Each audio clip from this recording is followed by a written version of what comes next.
June 1st, 2020. They were sent ahead of time. Does anyone have any edits or would like to make a motion? So moved. Great. Can you hear me? Yes, I can. Motion Okay. made by Sam. Second. Second made by Adam. All those in favor?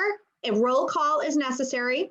Could I ask Sorry a about quick that. question, Aaron? Yes, go ahead, Mark. Sorry, I just want to, not having, On June 1st, 2020. They were sent ahead of time. Does anyone have any? thank you, That is Yolando. terrifying. Thank you. Sorry about my voice. It was that Zoom bomber masquerading with Aaron Wortman's voice. It was my past self coming back to me. Go ahead, So Mark. not having the document in front of me, I just wanted to check on one process and editing question. Heidi and Sandra. So the executive session portion that Sandra sent me, I edited minorly and sent back to Heidi. That was incorporated. Is that correct? Yes. Okay. And then that Sandra section- said, Sandra, was that section okay with you, or did you edit further? No, I didn't touch it. Okay. All right. Yep. Just wanted to make sure we got the emails right. yep. Yeah, The only and let thing me that just- was, Let me just say that I'm so appreciative to Heidi for all her work on minutes up and down, meetings, because it's kind of torture to do these things. So thank you, Heidi. Yes, thank you. All right. Thank you, Heidi. Great, thank you. So it's a roll call. Are there any other, because we're on shared screen now, the video of everyone's on two screens for me. So just please be patient with me. Okay, so Aaron, if you have access to the agenda. And Yep, now I that do. we've all seen it, I don't think it's necessary to keep it up there all the time. Okay, yep. Could we take it down, please? That actually helps me so I can see everyone. Okay, perfect. It helps Sorry all about of that. us. Thank you. We'll get it together. Okay, so roll call. We have a motion made by Sam, second made by Adam to approve the minutes from June 1st. Roll call's required. Sam? Yes. Aye. Sandra? Yes, Adam? Yes. And me, yes. Motion passes unanimously. Thank you so much, everyone. Next up is a review of the contracts. Is Rebecca or Mark doing this one? I can do it. Okay. Just bear with me 1 second, if you could. Would you like to have them on the screen? Well, that would be helpful. We could All start right, with why don't we do revenue. that? So could we have, let's either revenue or pass through, maybe pass through first, please? Great, thank you. Okay.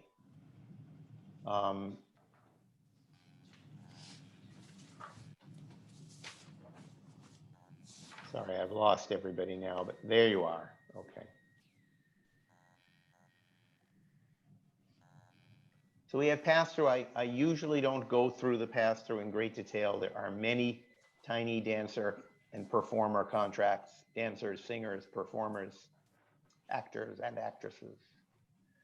For the Medfield Anthology, which obviously went through, a number of other contracts to distribute funds in a variety of ways. I usually don't go through the pass-through unless people have individual questions. Anyone with individual questions?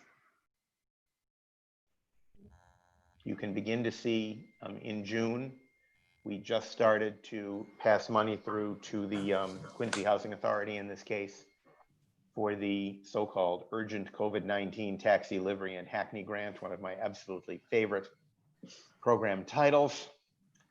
And we have a variety of others coming. I think about a half a dozen others coming this week. Great, thank you so much. All right, could we pull up the revenue contracts, please?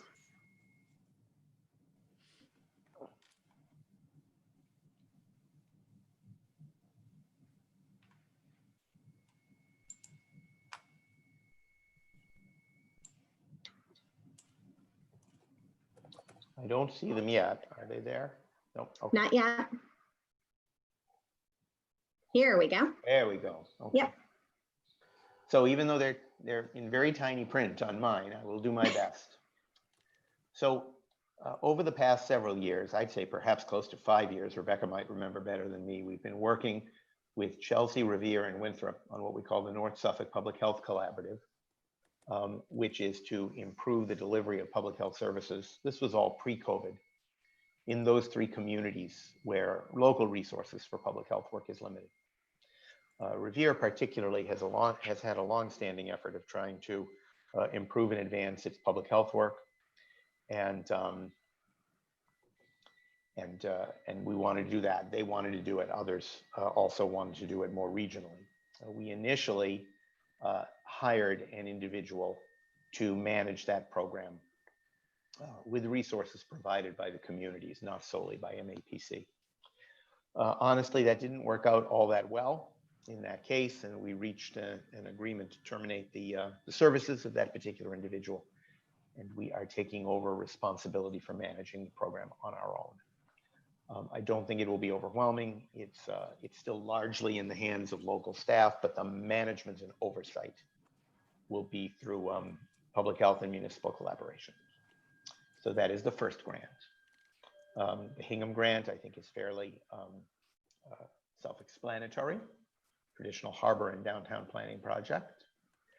In the city of Somerville, despite the title, which is Local Business Closure Rapid Response Plan, which makes it sound like it's, at this moment in time, some might mistake it to mean how we can rapidly reclose businesses if necessary, although that is an issue. But in this case, it's to try and assist businesses with their reopening plans. And it's a relatively small contract, but we expect it to be supplemented by other resources, including quite likely the resources we've recently received from the EDA. We are also working, as you know, we've worked in several places to hire shared nursing services across communities. And this is with 10 communities in North Shore through the town of Peabody, city of Peabody. In June, additional work on the opioid crisis.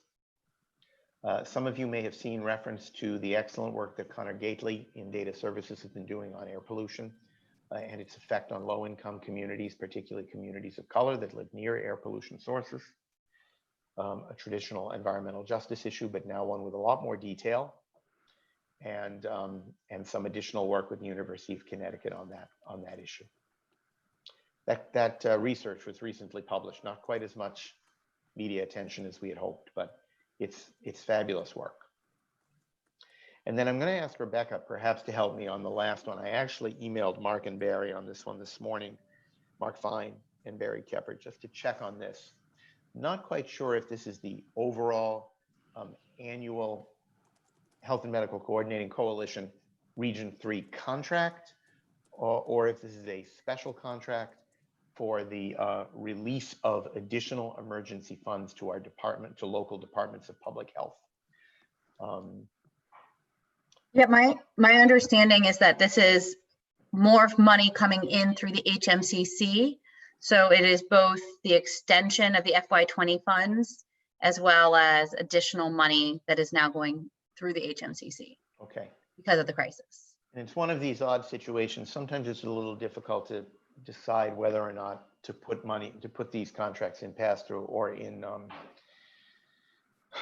revenue. We do retain a reasonable fee for this work, but we don't retain $1.028 million. So a lot of that is going to our cities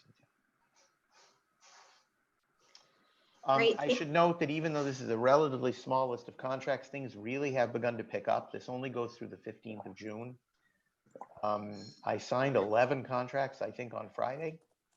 And honestly, even over the weekend, I'm backed up again. I have more to sign today.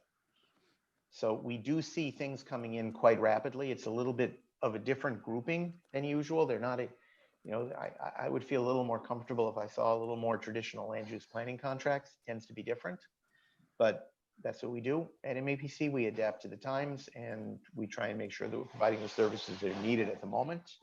I'm quite confident the land use planning contracts are going to start streaming through again. It's going to take a little bit more time, I think, for some of those groups and organizations to stand themselves up.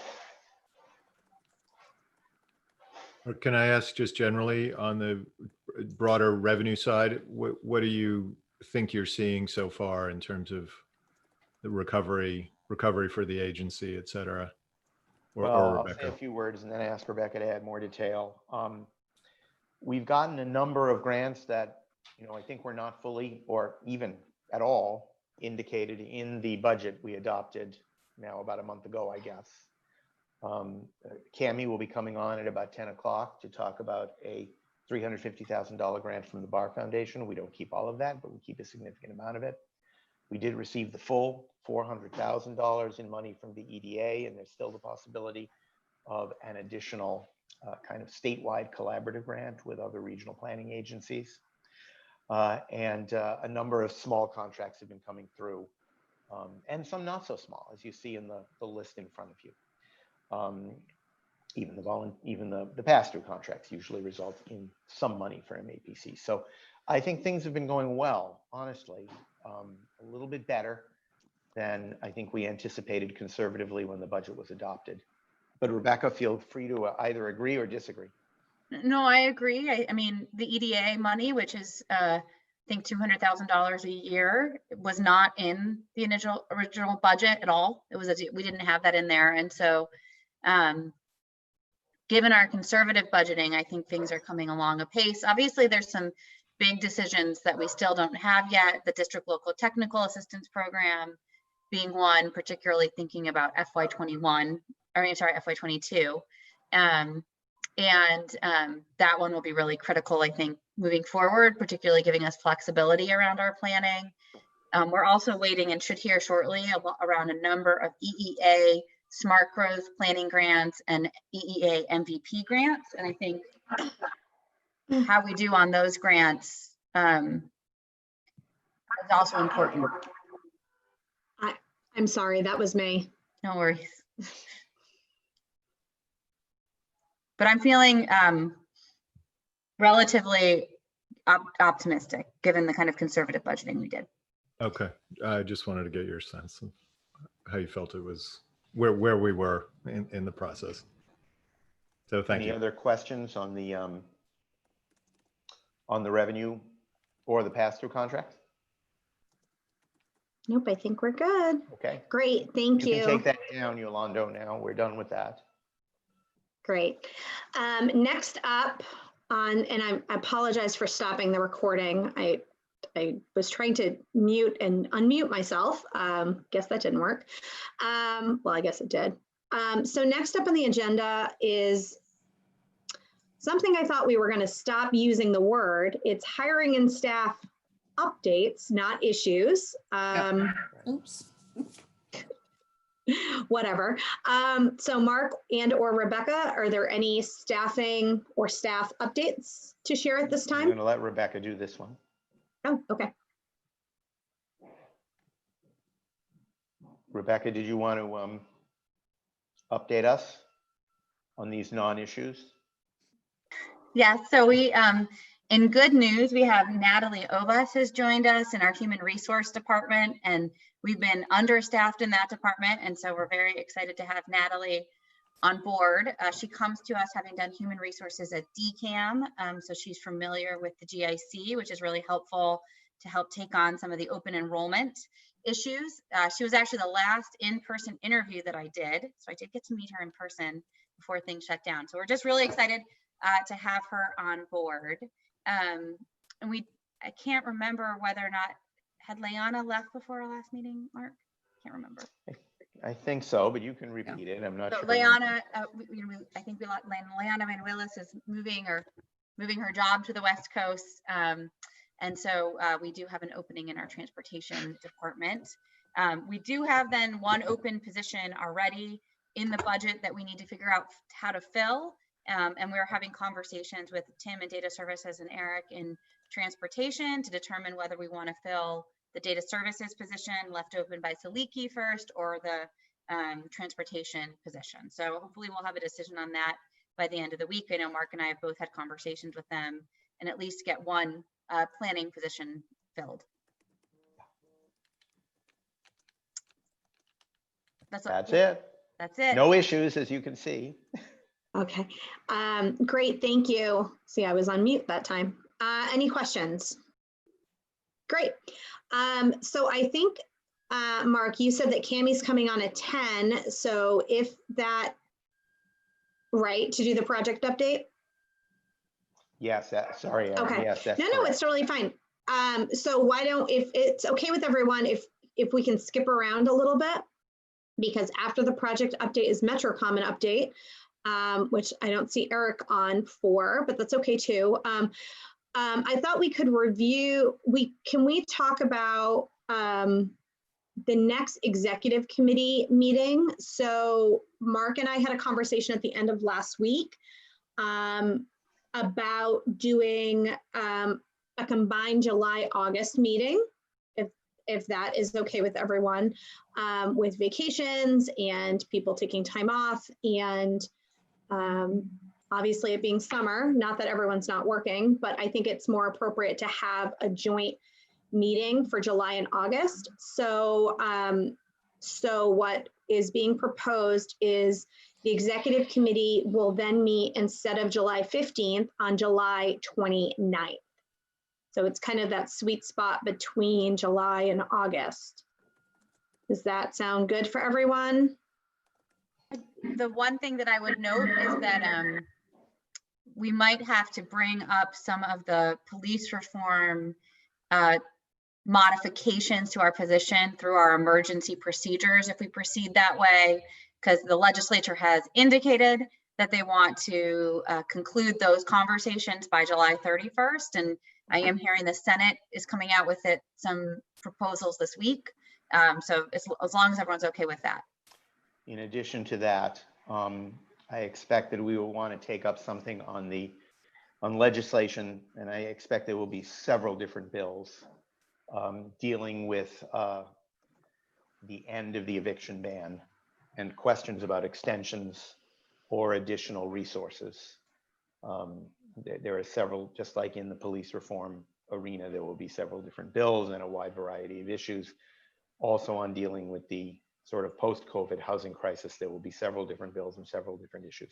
I have not had a chance to discuss this with Rebecca yet, but we may postpone the legislative committee meeting by a week from this Wednesday to next Wednesday to give a little more time for both of those issues to mature before we bring them to the legislative committee. However, Rebecca's right that even then, waiting until the 29th for executive committee action would be problematic if they want to resolve them by the end of the session.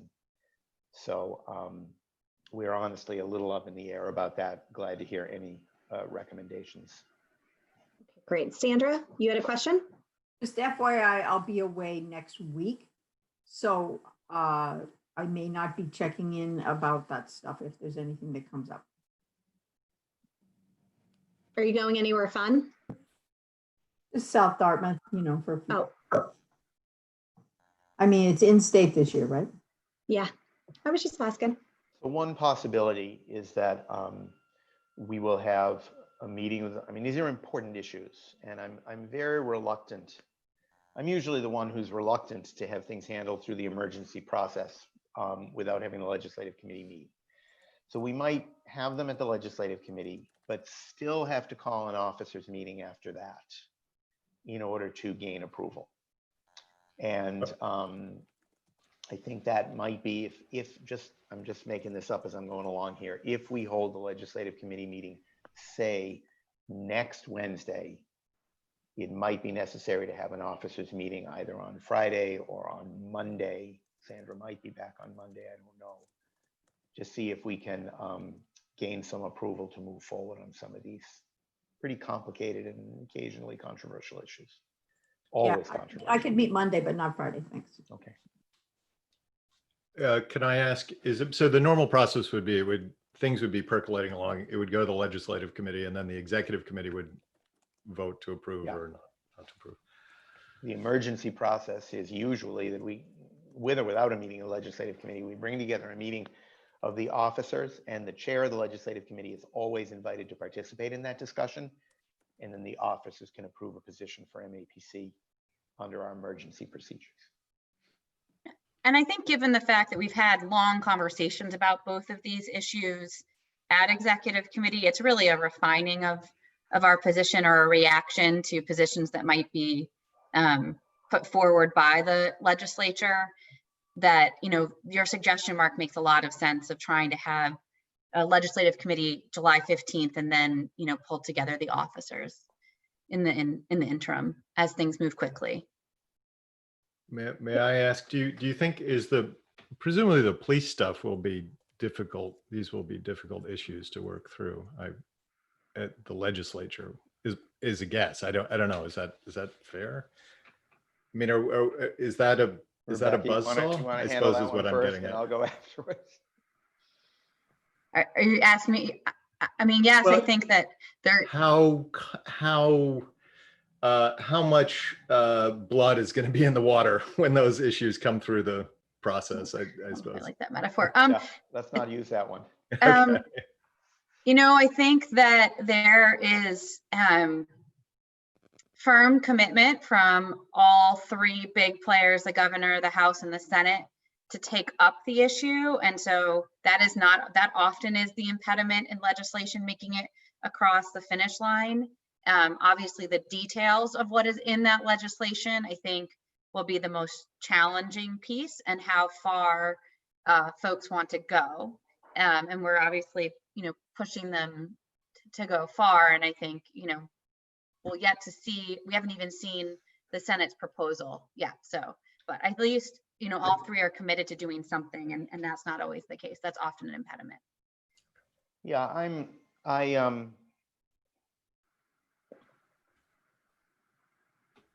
in this setting, I would indicate honestly, I'm fairly pessimistic about the outcome here. We are live streaming right now, Mark. Just that's FYI. Fine. I think that I'm aware of that, Sam. I feel that you know, it's likely that something will pass, and I do think Rebecca is right that folks are committed to passing something. As to whether or not it will be significant, I think we have yet to see. I think everyone will jump up and down and say it's significant, and whether the emperor has any clothes is really a different question. And I think, you know, we face that at the moment with local officials, as well as with, I think, state officials, legislators, and the administration, as to everyone is, I think, saying that this is a very serious and important issue and an important moment in time, and whether or not significant change, for example, on issues like arbitration and others, will actually be made, or whether a more cosmetic set of changes will be made, and more will be claimed for them than they deserve. I think that's really the question before us. It's one of the reasons I think that MAPC and others need to push very hard and strenuously on this issue, and take advantage of the moment that we have before us to accomplish meaningful reform. Adam? Perhaps as a bellwether, without naming names, can you share with us how many of the 16 or 17 communities that were part of the Metro Mayor's discussion around that the principals document actually agreed to sign on? We're at 9. Okay. As of this morning. Okay, that's we haven't stopped. That is perhaps guiding your pessimism then, Mark. It is. I didn't hear the answer. Mine now as well. 9. 9. Okay. 9 out of the 16 yeah, and I'm or actually 17. not totally sure what the denominator is, Rebecca. Do you know how many mayors and managers were reached out to? It might be somewhat larger than that. I'm not sure. No, Okay. I actually think it might be, well, I guess I think it's only about 18 or 19, but So there were tiny bit some larger. Yeah. it was a tiny bit larger, although there were some folks who from the beginning declined to participate. And so I don't know if you count them or not in the denominator. Okay.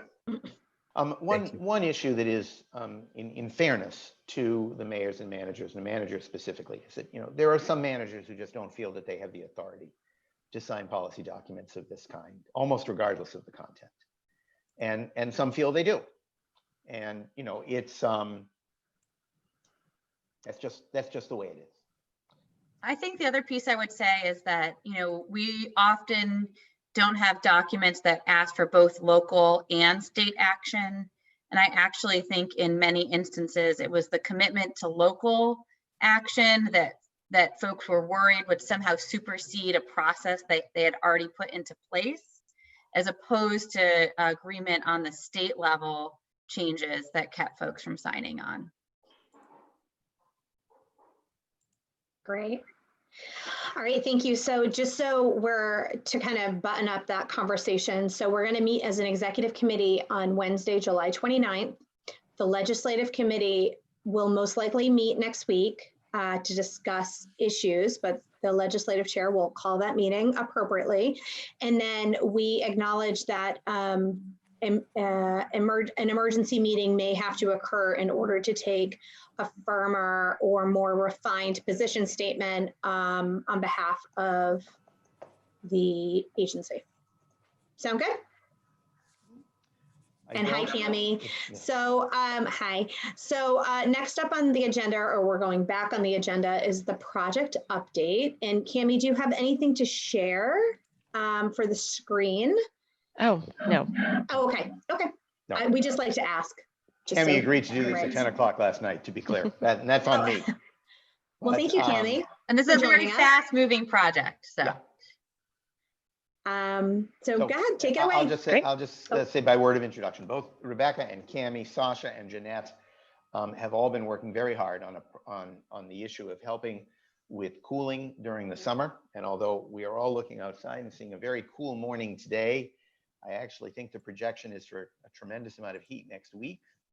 And with cooling stations closing and even difficulty with social distancing in those cooling stations, even if their capacity is reduced, this is a major health issue for a lot of folks in our communities. And the Bar Foundation has been asking us to play a greater role on this question. And so we're trying to combine our existing interest in the issue and our intent to do some urgent work on it with some resources from the Bar Foundation, which Cami will now describe the program and the resources that are coming to us. Yeah, thanks, Mark, and thanks, Erin, and hello, everyone. Nice to see you. So as Mark mentioned, this actually has been a topic that we've worked on for years in some capacities, especially around our Metro Mayor's Climate Preparedness Task Force table, but in other ways as well. Thinking about how we help those during the summer to keep cool and how to do that in a sustainable way with clean heating and cooling. But this summer, or as we approach this summer, there were some very unique challenges. And there's a lot of unique challenges right now. So with COVID-19, obviously populations were really, everyone was really being encouraged to stay home and obviously to keep social distancing whenever possible. But those that were most vulnerable to COVID-19, and so for those for whom those restrictions and guidelines were most important, were also those that will be most vulnerable to extreme heat during the summer. So if you're thinking of your elderly populations, those families with young children, those that are ill or infirm, those who are low income, those communities of color, those that really have fewer means to have the cooling equipment or the building structures that will keep them cool during the summer are often those that have been most vulnerable to the pandemic. And so we really were at a challenging place when we started thinking about the unique challenges that this summer posed, and were communicated similar challenges by some of our municipalities. Really started having some discussions over a month ago with different agencies, different funders, as Mark mentioned, different stakeholders and others that could tell us a little bit more about this, utility stakeholders, for instance, and really wanted to explore, what were our options out there? As Mark mentioned, cooling centers and other public spaces that might have played a role in helping to cool in most summers were going to be much less available this summer. Many of them are closed or have limited capacity or limited hours, or the challenge that we were already speaking about, where folks really were being encouraged to stay home and keep that physical distance.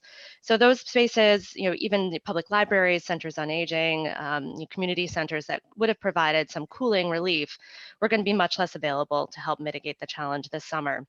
And so what were our options really to help folks cool in their homes? So we really started looking at a number of different pathways to help try to solve or mitigate this challenge. Were there ways to get additional air conditioning to folks? And many of these pathways are things that we're still considering and thinking about how we can help provide to those who need it. So yeah, we looked at air conditioning units. Could it be that we just simply did a large procurement or some other way of distributing air conditioning units? But really discovered there's a lot of challenges with that, not just the cost of it, but how you get into homes and buildings during COVID, especially around very vulnerable populations that might be those who are most vulnerable to the pandemic. How and really one of the concerns too was that the extra cost that would come with running an air conditioner or other type of cooling equipment might be something that the populations with fewer resources would be unable or unwilling to bear. There's a moratorium right now on utility shutoffs, but that doesn't mean that when the shutoff moratorium ends, that those bill impacts haven't accrued. So those costs would still be then owed at some point. Right now, it's looking most likely in March or later, which certainly helps, but those would still be bill impacts that populations would face. So we've seen studies where folks with cooling, with air conditioning haven't used it because of those concerns of the extra costs. So that wasn't just a slam dunk kind of solution. There are also many of the buildings that we'd be looking to put more cooling into haven't been weatherized to the degree where they could really retain a lot of that cooling, so it made it more efficient, more inefficient, more expensive. And so we've been considering, are there box fans, are there other solutions, are there ways this summer to help weatherize and still to think about, are there ways, whether portable or window air conditioning units in cases where that makes sense, and we might be able to get some kind of bill relief as well. So I've been having a lot of conversations to that end. Have also been thinking about, are there ways to help provide cooling outside of homes for those that can venture out? Are there public spaces outside with different shading? Sprinkler parks have started to reopen. What kind of solutions are there through those slow streets, safe streets kind of initiatives that have been taken so far? But really, when this public health emergency, we're really trying to think about, what are the different levers that we could mobilize? There's the funding that we get through the federal government, called LIHEAP, that some of you might be familiar with, that provides heating assistance in the winter. So another avenue that we were trying to figure out is, was there assistance that could come for cooling? Massachusetts is not usually a state that takes advantage of any cooling dollars, and it's a finite pool of resources. And so far, that seems to not be a solution that's going to be viable, as we would be then pulling from our heating assistance funds to help with cooling assistance, and the staffing might not be there as well. But in any case, really looking through all of these different avenues to try to figure out how we can improve weatherization, improve the cooling resources, get responses to leverage some of the networks that have been put into place with food delivery and other kind of emergency services during the pandemic, to get more relief to vulnerable populations during what we've already seen some extreme heat, and we'll very likely see some more later this week and through the rest of the summer. So we've been having a lot of these conversations when the Barr Foundation contacted us several weeks ago with starting to have similar concerns. They had seen in New York City that a pilot program was being built out, or at that point was proposed and was likely going to be approved, to send tens of thousands of air conditioning units to some of their affordable housing in New York City. They had similar concerns that we did to just kind of blanketing with air conditioning units, not only the cost concerns I mentioned, but obviously climate ones too. That's not really the long-term solution that we want. And so we started having more conversations with them, and they eventually have pulled together a task force, a heat plus COVID task force, that's made up of us, the Mystic River Watershed Association, several other community-based organizations like ACE and Chelsea Green Roots, some folks from different cities, Boston and Cambridge. Somerville attended the last one. They were some of the ones who we had spoken to very, very early on. But recognizing that they weren't the ones that had the most need, most likely it would really be those communities that have not yet been able to turn their attention to this issue because they've been so overwhelmed with the other issues with COVID, and police brutality and systemic racism and many other the things that have been challenging us all, especially through these last couple of months, and just didn't have the bandwidth and the resources. And so we've put together, with the help of our data services team and our climate vulnerability indices, a look at the communities in our region that have been hardest hit by COVID and are usually hardest hit or most vulnerable to heat, and especially as climate change is worsening. And so we have right now a short list of communities that task force will likely be able to, now through the approval of a grant by BAR the end of last week to get some money out the door through us as a grantee and the Mystic River Watershed Association. And we will likely be expending those funds, trying to get many of the funds out the door to municipal agencies, things like public health directors and health commissions, and seeing if there are some bulk procurements or purchases that could be helpful for these communities, working with the utilities, with the local, the Low Income Energy Affordability Network, LEAN, which administers the income eligible programs for the utilities, DHCD and other agencies, really trying to figure out what policy solutions in the near term and the long term or longer term, as this problem may not go away next summer. And at the very least, we know that climate change is going to continue to increase heat and heat vulnerability. So really kind of thinking through in a couple of different angles how we approach this problem. The Mystic River Watershed Association, as the other grantee, will be mainly looking to allocate funding to those community-based organizations. And again, we'll be targeting about 5 or so cities that have been the most hard hit. I think that list is still to be finalized, but Chelsea is the one that is number 1 on that list of being most vulnerable to COVID and to heat. And then other communities, as you would expect, that have been really hard hit by COVID, potentially looking a little outside of our region as well, as Lawrence and Brockton, not too far outside, have also been very, very hard hit during these times. So that list will be finalized. We'll have about $350,000 coming in through MAPC as soon as next week. Much of that, about $200,000 of which that we will be looking to give out to those organizations, to municipal agencies, and possibly through some of those bulk purchases. The same amount going to Mystic River Watershed Association for their role in facilitating the task force at large and helping to fund community-based organizations. I see a question from Mark here. Are any public housing authorities involved? That's our job, to make sure that the public housing authorities are involved. They have not been sitting around this task force, which has been a pretty impromptu task force that's met about 3 times so far and has grown larger every time as we've invited others to share their expertise. But so far, the voices of those in those communities that we'll be targeting for the most part, and at many of the facilities that we need to make sure we're working hand in hand with, have not been at that table. And that's a job of all of us in the next couple of weeks and throughout the summer. DHCD, we've had conversations with, and they're certainly involved in this effort, but we'll be looking to bring them more into the process as we now get the grant funding.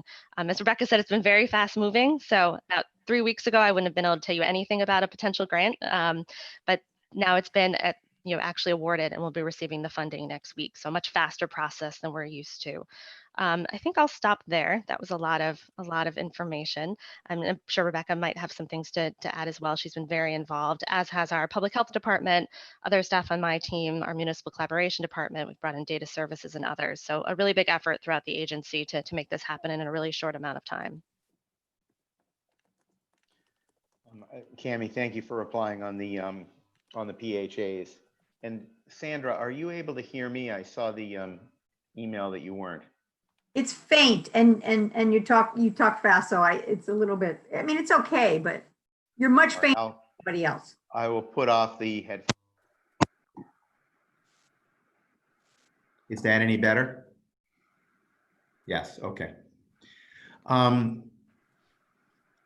So I just wondered. Sorry, I forgot my question. Out of the 350,000, is the 350,000 to us or to us and the other organizations together? And about how much of that money do you expect will remain at MAPC versus being distributed to parties outside? So there's 2 $350,000 grants, one to us and one to Mystic River Watershed Association. Of our 350, we're still in the process of negotiating with BAR, but it looks like about 200,000 of that will go out the door to grants to municipalities or other public entities. That 200,000 is very much focused, and I give the BAR Foundation a lot of credit. It's really going to be focused on between 5 to 7 communities where we've identified this kind of interlocking challenge with both COVID and heat island effect. And I mean, those communities are the communities who've been, you would imagine: Chelsea, Lynn, Everett, Rivier, Boston, Brockton, Lawrence are the kind of list of potential communities. The rest of the money, probably another $30,000 to $40,000, might go out to partners that are working on the policy response with us. So around 100 and $120,000, I think, will be retained at MAPC for this work. And we are really looking on the communications and policy side to make a broad, to work with all of our communities and kind of help at a broader level there, while we're focusing the direct interventions on those communities that have, we see the kind of most need. That's so great. I think that just speaking from experience, I feel like weatherization is typically, I always call it the least sexy side of energy, and it's always done last, mostly because I think people don't always see it. They feel it, but they can't like see it. They can't, it's not new windows. It's not, well, it is, but it's not something that people see. I mean, technically, yes, that is weatherization, but that's not something they can really get their arms wrapped around as quickly as lights, as other things like that. So I think this is really great. And I'm really interested in the policy conversations and the policy side of things, and hopefully creating a really great framework for other municipalities that aren't in that 7 to start adopting, to start thinking about that. Because obviously we do talk about extreme cold, right? And we do talk about extreme heat, but we don't really implement anything to assist with extreme heat. So yeah, I'm very excited. That's so right. And hopefully that, $200,000 is good money to get out the door quickly, but it's really a drop in the bucket when you think about some of these issues. And so really trying to figure out how to better leverage the utilities' participation in weatherization, I think is going to be a really critical policy goal that we've already, been working so hard on, but this just gives us another level or another lever to continue to work with them on that. Great. Sandra? Well, how does weatherization help? I mean, if you've got air conditioning, I guess it helps, but I just don't understand what that does. I mean, for me, it's mostly solar gain that is making the heat a problem, but. Now, that's an issue too. And so there's other kind of low tech ways that you can help solve this issue or get at this issue too. Shades and the box fans and things like that can be very, very useful. But weatherizations where you're making the envelope of your building more robust so that it can keep in and out kind of more of the heat or cold. So if you're able to cool it down with fans, with shading, with an air conditioner, it'll retain that cool for longer. Or conversely, in the winter, if you're able to warm it up, you won't need as much heat or energy to warm it, and it'll retain that heat for longer in the winter. So a well-weatherized building can do a lot of that work for you. That's more invisible, like Erin's saying, but actually reduces the energy that you need to cooler heat and retains that cooler heat for much longer. Yeah. But Sandra, you're right. We've talked about doing a bulk procurement of blinds or box fans, and there's also a group that's working on communication. So either, working through all the community groups, as well as we're really trying to bring in some of the community health senators who I know have been so important in the COVID response and are all doing kind of social determinants of health check-ins when folks come in for COVID tests, et cetera, to see whether we can do some of that information about what are some low tech cooling solutions folks can be thinking about this summer. Sam? Yeah, if I could add to that, I think, what about just a box fan giveaway? So I'm connected to a nonprofit here in Cambridge that's doing food pantry work, and there's a lot of demand for food. What if you just threw in a box fan when you went to get food? And then the other thing that was popped into my head earlier was, could you take this work that you're doing now and bundle it with your data work you did on air quality and COVID, and just go back out and say, here's another example of air quality, in this case heat, and the prevalence of COVID, and you could sort of try to repackage that media release as it relates to this. And then if you had a physical object that somebody could come and get for free, that's a local news story in and of itself right there. Anyway, just random thoughts from me.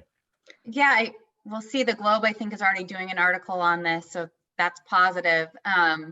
I think you're right. Part of what we're trying to do is capture some of the mutual aid networks or other kind of more robust social service networks that have been set up because of COVID, and help deal with issues of heat at those places. So at food pantries or other places, trying to work with those community groups. And that's a big part of what the Mystic River grant is for those community-based organizations I think the goal is actually to really try to be flexible and creative and try some things out so that we can also learn from them. So I think food pantries would be a great participant.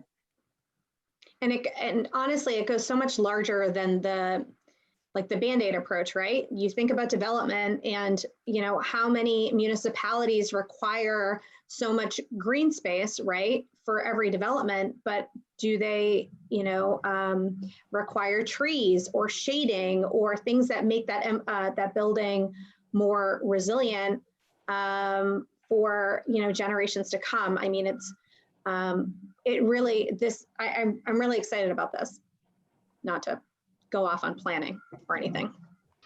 No, I think that's a really good point. And to your point earlier too, Erin, about kind of looking to disseminate this more broadly, it will certainly help in the near term, those 5 to 7 communities, and they need that help very much. But our hope is that it's scalable, that the resources that we're developing and the different kinds of materials and guidance that we put together and communications can be useful in the near term for our region and more, and as well as can really kind of help in the longer term too. We have, and I think it's not quite up yet, but should be in the next day or two, a web page that will be dedicated to a lot of the resources that we've gathered already that will go live. And then there'll be more resources we'll build that we'll look to get out to the region as well. Right. I would love something like the MSBA to have policy requirements that make not only make buildings more green, but thinking about the area around the buildings that they fund in this way as well. I think would be really helpful for all parties, because energy is an ongoing cost. So as much as a box fan helps, someone's still going to pay the electric bill. So you need the utilities involved. You need, the landscape involved in all those things. Yeah, it really does reach pretty far and wide. And the MSBA could do a lot to really align their incentives and their programs with more sustainable measures. So I think that's a really great thought too. Yeah.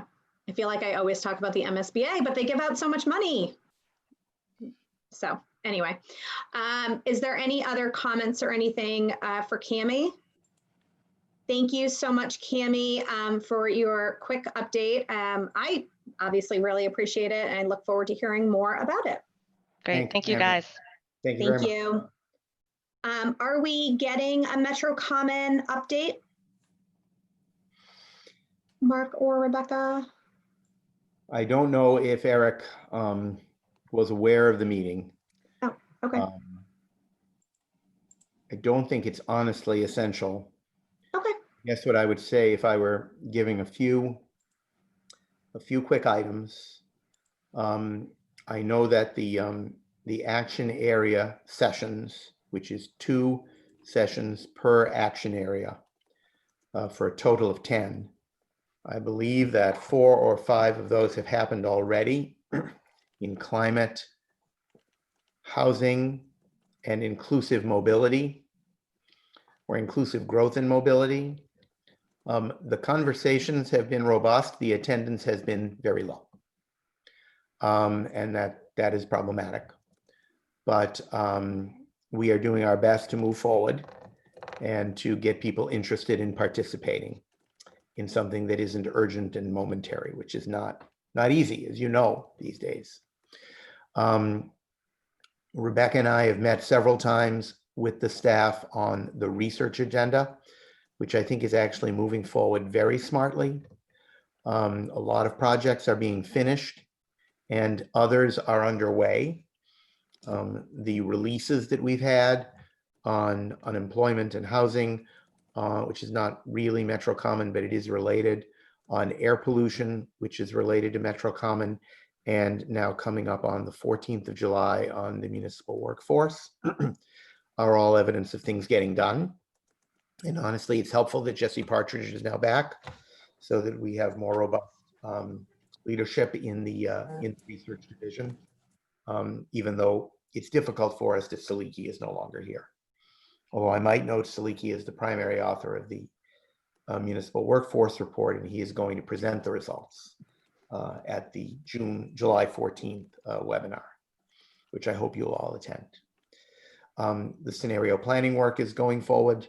I don't know what's with those crazy scenario planners. They've now decided that the issue of a global pandemic ought to be included as a scenario. I don't really know why, but anyway, that's being worked in a variety of ways while we're trying to keep ourselves from just simply adding a new scenario and making the whole thing take a lot longer. But we're working it in a variety of ways.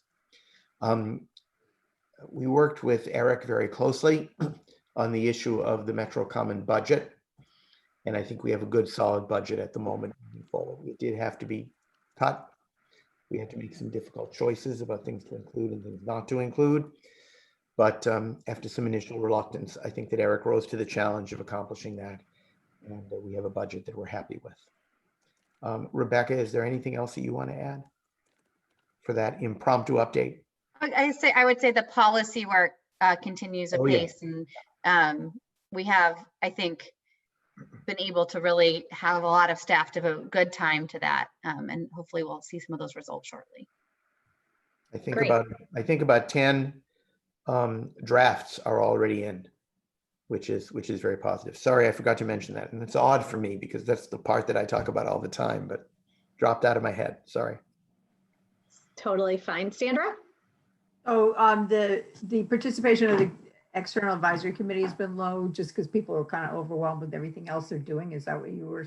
No, the external advisory committee has gone very well. Oh, okay. Then these are the action area kind of public dialogues.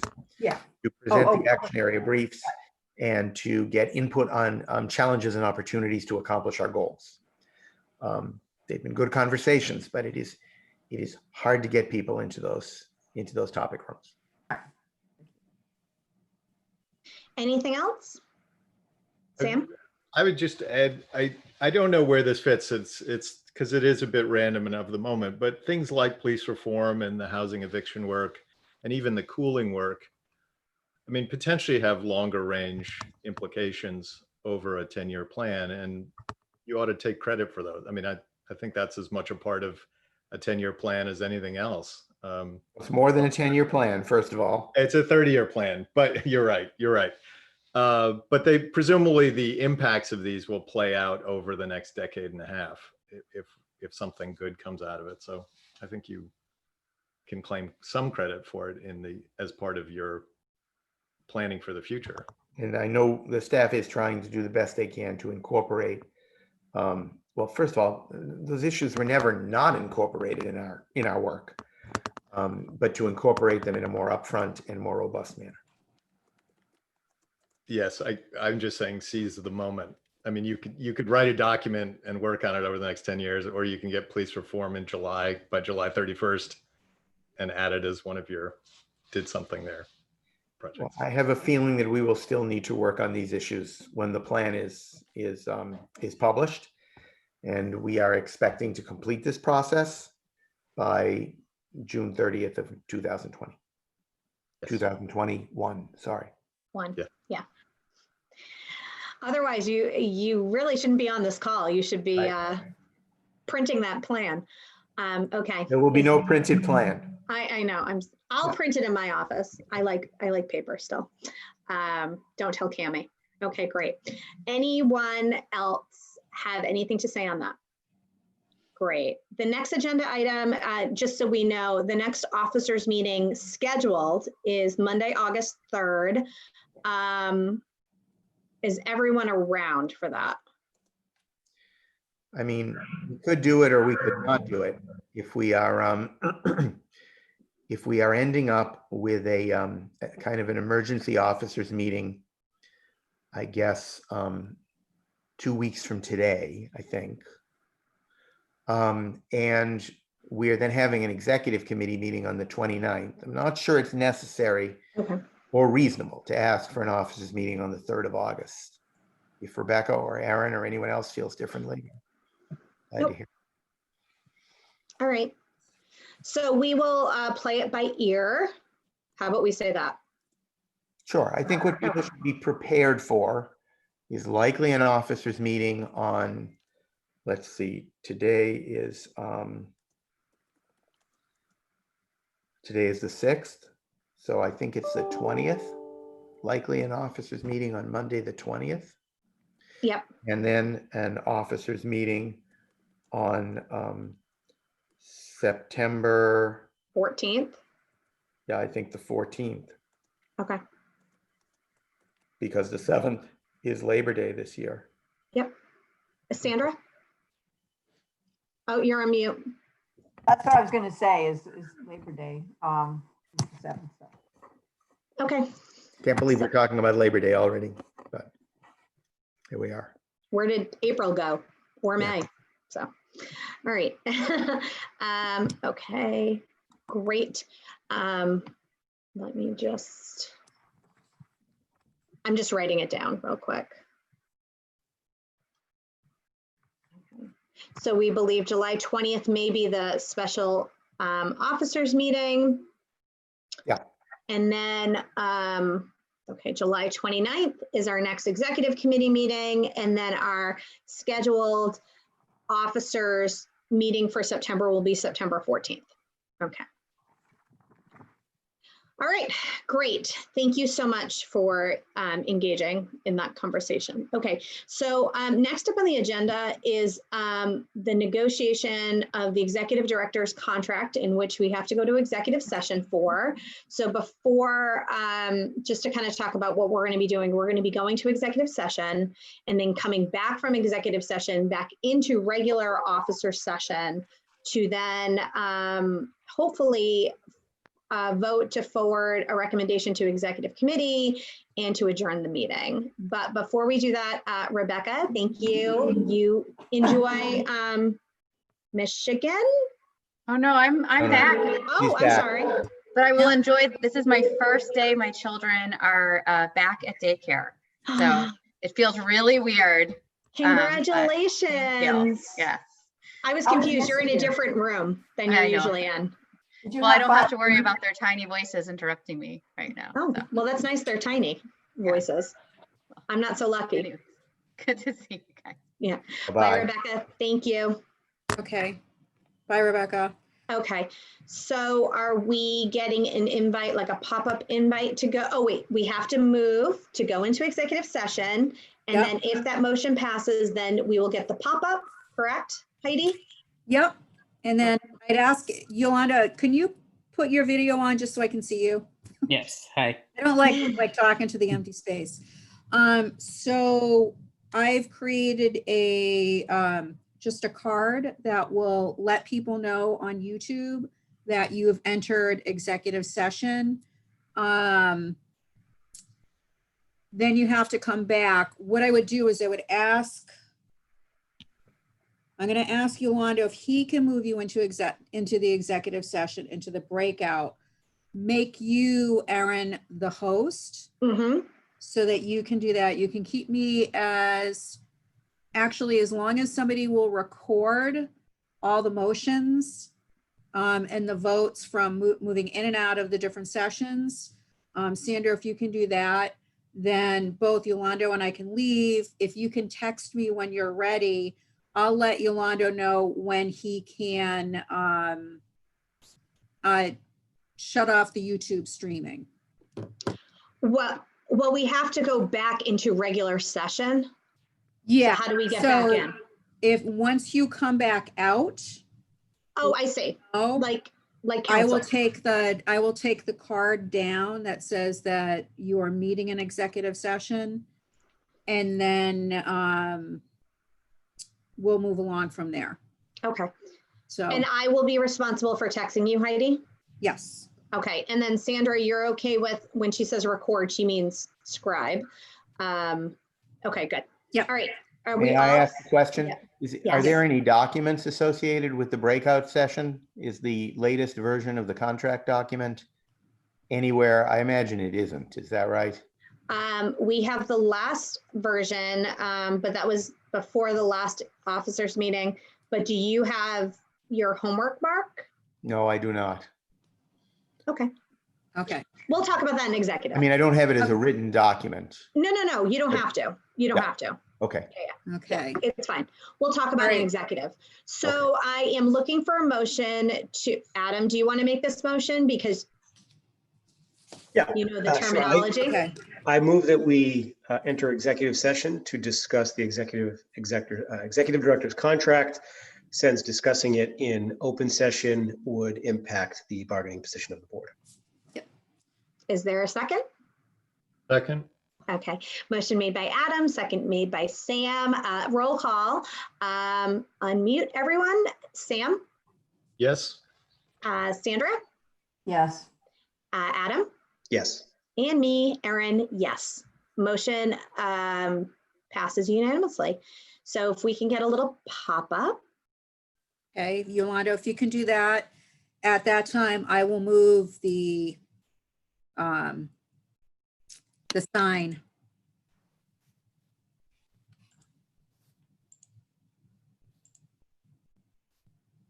Yolanda, can you see that sign? Yes. Awesome. Okay. So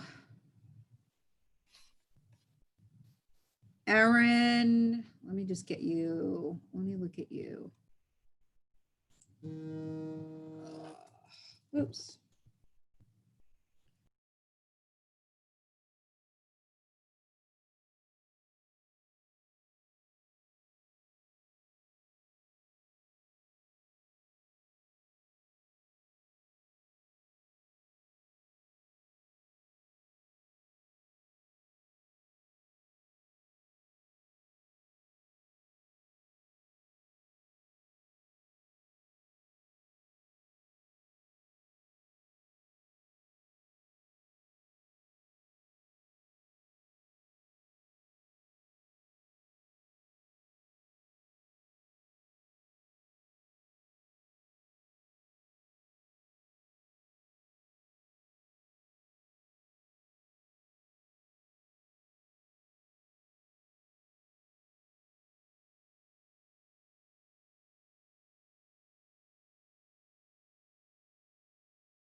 He'll be back in 45 seconds or now.